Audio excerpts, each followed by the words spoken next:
इस वीडियो में हम लोग पढ़ने जा रहे हैं बिंदु, रेखा, किरण। तो सबसे पहले बिंदु। बिंदु क्या होता है? ये है बिंदु, एक इसमें रेखा, एक किरण और एक रेखाखंड।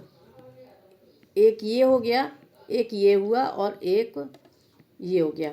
तो ये बिंदु। सबसे पहले बिंदु देखते हैं। बिंदु क्या होता है? बिंदु एक ऐसी आकृति होती है न जिसकी न लंबाई होती है।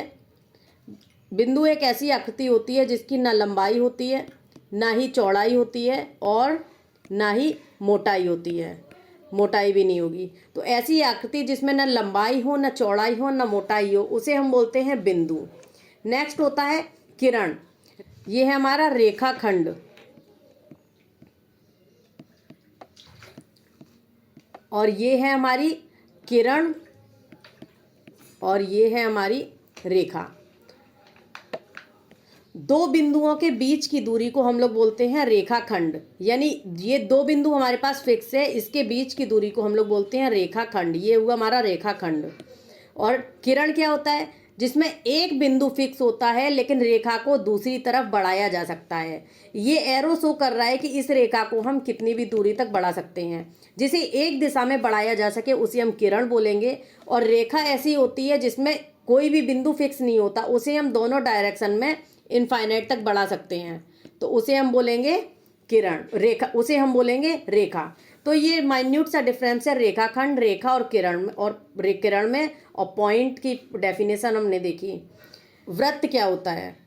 बिंदु हमने पढ़ा था, एक बिंदु हमने पढ़ा था कि एक ऐसी आकृति जिसमें न लंबाई होती है, न चौड़ाई होती है, न मोटाई होती है। ये हुआ हमारा बिंदु। तो इस बिंदु से हम एक ये दूरी ले ली, तो इस दूरी से हम इसके चारों तरफ ऐसी आकृति बनाएं जिसकी इस बिंदु से दूरी सभी तरफ समान हो। यानी ये जहाँ भी हम इसे नापें ये सारी दूरियां जो है आपस में बराबर हों। तो ऐसी आकृति को हम लोग क्या बोलते हैं? वृत्त। ये हुई वृत्त की परिभाषा। और वृत्त में कुछ टर्म्स बहुत जरूरी होते हैं, तो उसे हम देखेंगे क्या होता है।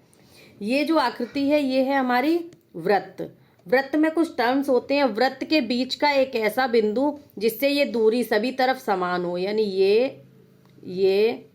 ये और ये सब तरफ करें, ये जो समान हो, इस दूरी को क्या हम बोलते हैं? वृत्त की त्रिज्या। केंद्र एक ऐसे बिंदु जिसके चारों तरफ दूरी ये समान हो, तो इस दूरी से हम क्या बोलते हैं?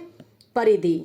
और इस परिधि से, केंद्र से परिधि तक की दूरी को हम लोग क्या बोलते हैं? त्रिज्या। यहां हम देख लेते हैं त्रिज्या क्या होता है। केंद्र से परिधि तक की दूरी।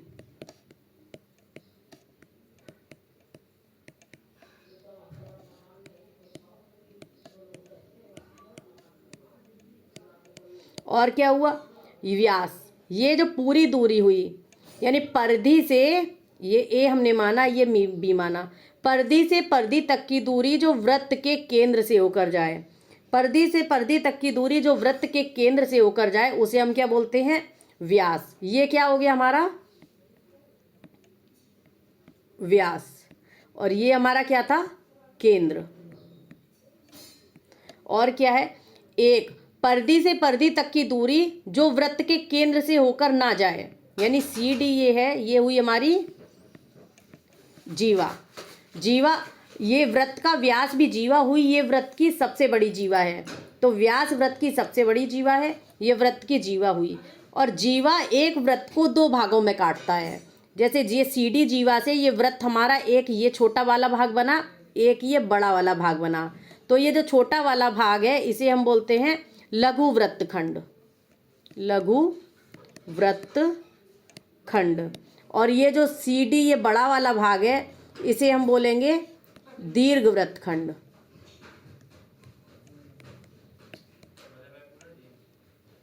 दीर्घ वृत्तखंड। तो इस तरीके से। और यहां कुछ टर्म्स हम देख लेते हैं। क्या है?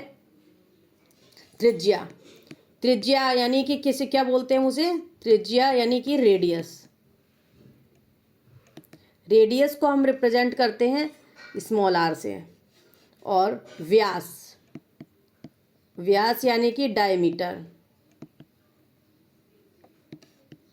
डायमीटर को रिप्रेजेंट करते हैं डी से। जीवा, कॉर्ड। केंद्र, केंद्र को यानी कि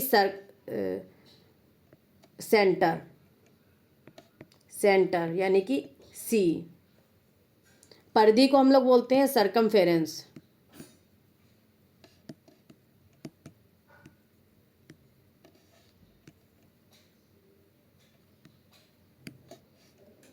तो और एक चीज और देख लें हम लोग, वृत्त का जो व्यास होता है, व्यास हमेशा परिधि का व्यास हमेशा त्रिज्या का डबल होता है। वृत्त का व्यास हमेशा वृत्त की त्रिज्या का डबल होता है। यहाँ हम देख लें, जैसे कि हमारे पास वृत्त था, वृत्त की त्रिज्या r थी, इधर भी ये दूरी बराबर होगी r, तो दोनों मिला के 2r हो जाएगी। यानी वृत्त की त्रिज्या, वृत्त का व्यास हमेशा वृत्त की त्रिज्या का डबल होता है। या फिर बोले d इक्वल 2 इंटू r, या फिर बोले r इक्वल d बाई 2, या फिर बोले त्रिज्या हमेशा वृत्त के व्यास की आधी होती है। और वृत्त की परिधि निकालने का एक सूत्र हमारे पास होता है, परिधि बराबर होता है 2 पाई r, जहाँ पे पाई की वैल्यू होती है 22/7। तो इस तरीके से हम वृत्त की परिधि और वृत्त की त्रिज्या, वृत्त का व्यास और वृत्त का क्षेत्रफल, वृत्त का क्षेत्रफल का सूत्र होता है हमारे पास पाई r स्क्वायर, यहाँ पे भी पाई की वैल्यू होती है 22/7।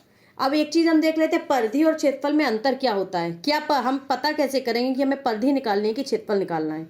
जैसे हमारे पास दिया गया है वृत्त, वृत्त में अगर पूछा जाए ये वृत्त के चारों ओर रस्सी बांधनी है तो ये कितनी लंबाई होगी, तो इसे हम बोलेंगे परिधि। अगर वृत्त के चारों ओर बांधने की लंबाई की बात की जाए तो इसे हम बोलेंगे वृत्त की परिधि। अगर यही पूछा जाए इसमें एक फर्श बिछाना है तो इसमें कितना क्षेत्रफल लगेगा, तो अंदर ये जो पूरे की बात हो रही है इस तो हम निकालेंगे इसका क्षेत्रफल। तो इस तरीके से हमारा वृत्त कंप्लीट हो गया। वृत्त के क्वेश्चंस हम अगली वीडियो में सॉल्व करेंगे।